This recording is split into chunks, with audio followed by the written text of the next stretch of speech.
बच्चे हैं जो आंगनबाड़ी केंद्र में जाते हैं, जो माताओं के साथ जाएंगे 6 माह से ऊपर के और उसके ऊपर के जो बच्चे हैं, तो उसमें बच्चों को प्रारंभिक शिक्षा देने में भी आंगनबाड़ी हमारी कार्यकर्त्री बहनें हैं और सहायिकाएं हैं, उनकी महत्वपूर्ण भूमिका होती है। तो उसमें जरूर बच्चों को भेजें ताकि बच्चे जब आपके फर्स्ट क्लास में पहली कक्षा में एडमिशन लें उससे पहले ही बेसिक चीज़ें सीखें। तो ये बहुत आवश्यक चीज़ है। ठीक है, धन्यवाद। दिक्कत तो नहीं होती है? चलो ठीक है, अच्छी बात है, तुम्हें पूरे नंबर मिल गए। Thank you sir. पेंशन की बात कर रहे हो कि आयुष्मान की कर रहे हो? पेंशन पे अभी आएंगे में होती है तो उसको सरकार की तरफ से 1400 रुपये की राशि सहायता के तौर पर दी जाती है। आप सभी से मेरा अनुरोध है कि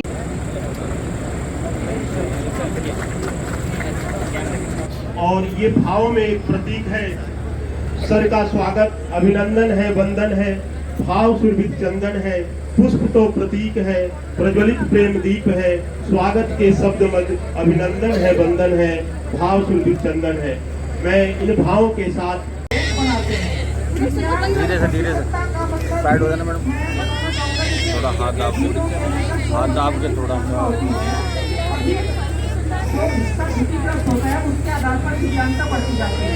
जैसे किसी व्यक्ति की चारों हाथ की उंगलियां कटी हुई है तो उसको 25% दिव्यांगता मिलती है। एक उंगली कटने पर 5%, 2 उंगली कटने पर 10-15, ऐसे 25% उसको दिव्यांगता मिलती है। लेकिन 25% अरे भैया मोबाइल थोड़ा सा इतना ना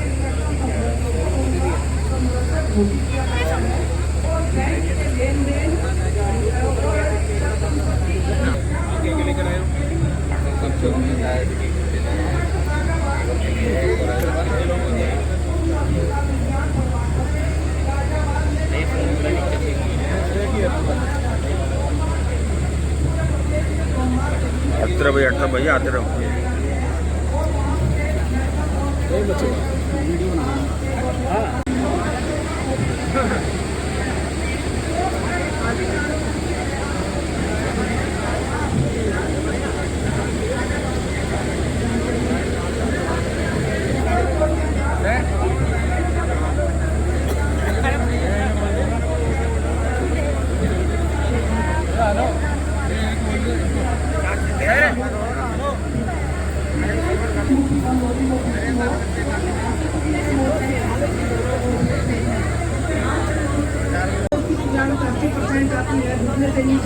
इस निगम के कुछ मानक होते हैं वो 40% से लेकर 100% तक होते जाते हैं। तो परसेंटेज इस तरीके से बढ़ती जाती है।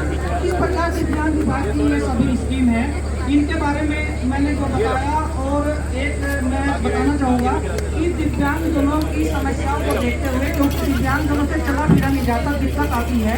जनपद गाजियाबाद में जिला बन चुके हैं, 2 कार्ड्स नहीं बने, उनकी डेथ 2 कौन? अच्छा, क्या डेथ हो चुकी है, यानी 100% सैचुरेशन हो गया? ये सैचुरेशन है।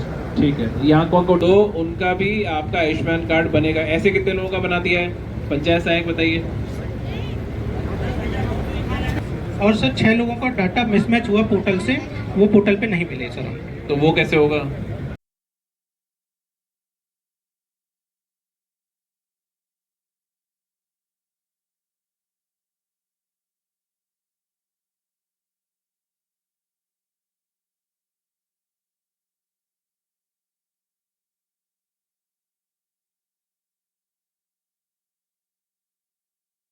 होता है HPV वायरस की वजह से होता है। 30 से 35 साल की जब उम्र हो जाती है, जब जाके पता चलता है कि महिला को कैंसर के लक्षण हैं। तो अगर हम 14 साल की बच्ची को या 15 साल की बच्ची को तो उसमें इम्यूनिटी डेवलप हो जाएगी, आगे चल के उसमें कैंसर का खतरा बिल्कुल 0 हो जाएगा।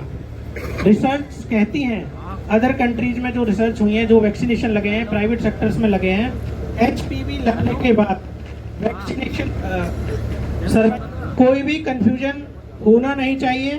जिसके भी घर में, पड़ोस में, रिश्तेदारी में कोई भी बच्ची है जिसकी उम्र 14 वर्ष पूरी हो चुकी है, उसको मुफ्त वैक्सीनेशन प्राथमिक स्वास्थ्य केंद्र भोजपुर पर डेली लगता है। और जिसकी उम्र 15 साल से कम है उसको लगाया जाएगा। कुछ मेरे भी पास वीडियोज आए जिसमें कुछ लोगों के द्वारा नेगेटिव न्यूज प्रचलित हुई। कोई भी इसका साइड इफेक्ट नहीं है। हमारे ब्लॉक के द्वारा अभी तक तकरीबन 180 बच्चियों को ये वैक्सीनेशन किया जा चुका है। आप ही के पड़ोस में कोई ना कोई बच्ची मिल जाएगी जिसको वैक्सीनेशन हो चुका होगा। कोई भी साइड इफेक्ट किसी भी बच्ची को अभी तक नहीं हुआ है। आप जी सर, इंजेक्शन है, अगर मार्केट में इसको देखेंगे तो ये 4 से 4,500 रुपये का पड़ता है, लेकिन सरकार के द्वारा ये बिल्कुल निःशुल्क उपलब्ध कराया जाता है। आपसे मेरी रिक्वेस्ट है कि इस इंजेक्शन को जरूर लगवाएं।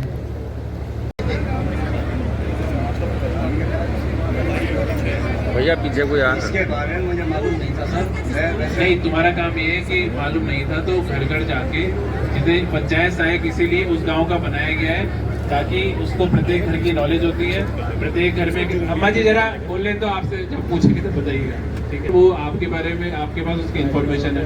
प्रधान जी, आपको भी जानकारी होगी इस विषय में। तो जितने 70 साल से ऊपर के बुजुर्ग हैं सबके आयुष्मान कार्ड बनने चाहिए। ये छूट कैसे गए हैं?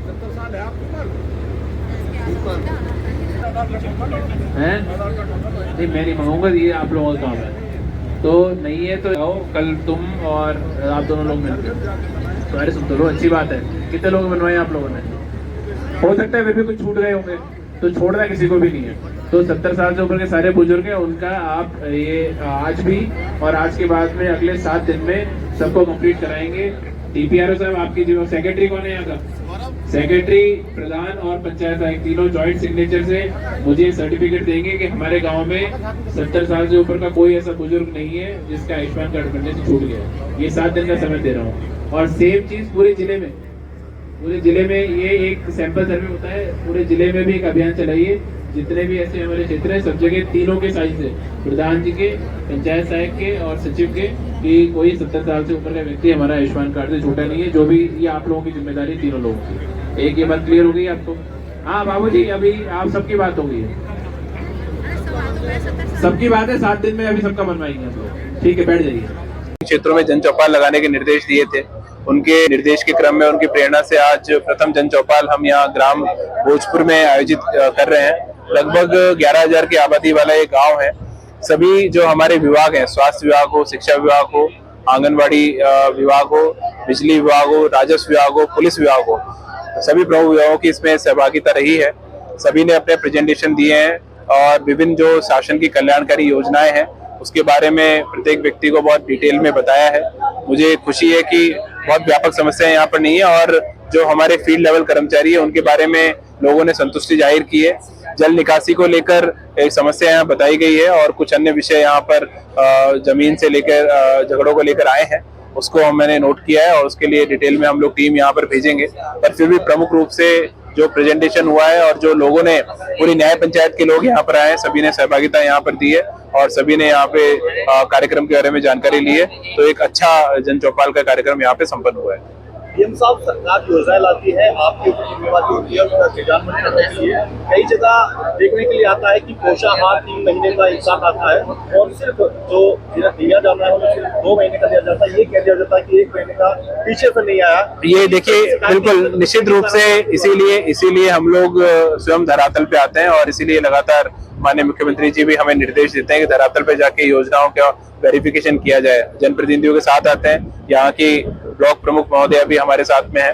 तो निश्चित रूप से ये सब चीजें चेक करने के लिए हम आते हैं। ऐसी कोई शिकायत आती है तो उसके लिए हम लोग लगातार अपने कार्यालयों में भी उपस्थित रहते हैं और फील्ड में भी जा रहे हैं। यहाँ पे ऐसी समस्या नहीं आई है, लेकिन निश्चित रूप से जो आपने फीडबैक दिया है इसको हम लोग चेक कराएंगे। एक और निर्णय हम लोगों ने आज यहाँ पर लिया है, जितने भी अलग अलग विभागों से संबंधित हेल्पलाइन नंबर होते हैं सभी ग्राम पंचायतों में और विद्यालयों में, पूरे जनपद में हम लोग उसको पेंट कराएंगे ताकि लोगों को जानकारी रहे, कोई समस्या आने पर उन नंबरों पे सीधे संपर्क कर पाए। ये सब एक सवाल और है, वृद्धावस्था और विधवा पेंशन के लिए आय प्रमाण पत्र अप्लाई कराया जाता है, लेकिन वो या तो कैंसिल कर दिया जाता है कि लो इनकम ग्रुप, या फिर वो 70 से 80 हजार का बना दिया जाता है ताकि वो पेंशन के रेट से। इसमें वैसे मैंने पूर्व में लगातार बैठकों में निर्देश दिए हैं कि बॉर्डर लाइन पे लाके और किसी का आय प्रमाण पत्र वो ना बना दिया जाए। स्पष्ट रूप से अगर वो व्यक्ति उस आय समूह से ऊपर है तो उसको लिखा जाए, अदरवाइज बॉर्डर पे लाके और उसको छोड़ देना वो बिल्कुल अस्वीकार्य है। और ऐसे अगर किसी लेखपालों ने कार्रवाई की है तो हमने उन्हें चेतावनी भी जारी की है। इसको हम फिर से रिव्यू करेंगे कि अगर कहीं पे आय सीमा के पास में 1,000 रुपए 2,000 रुपए ऊपर लाके आय प्रमाण पत्र को छोड़ दिया जाता है तो उससे निश्चित रूप से गरीब वर्ग के लोगों को नुकसान होता है, वो नहीं होना चाहिए। कहीं पे ऐसा केस आएगा तो निश्चित रूप से कड़ी कार्रवाई इस पर करेंगे। ठीक है, ओके, थैंक यू।